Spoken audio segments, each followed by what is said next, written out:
Hello, so this website that I found is called Bamboozle.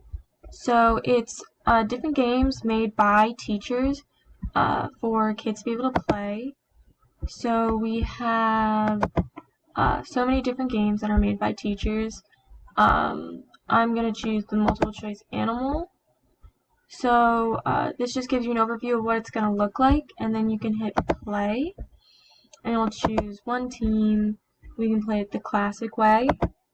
So then you come up here and you just hit what it is.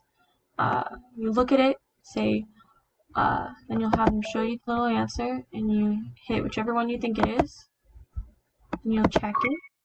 And if you got it wrong, you'll hit oops, and if you get it right, you'll hit okay.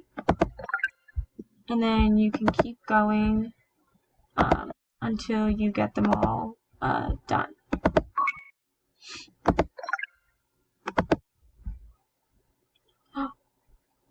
Oops.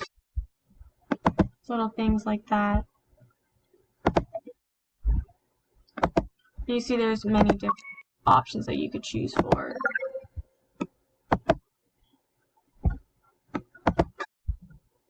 And they're fun little things. It's just something to keep the kids occupied and entertained.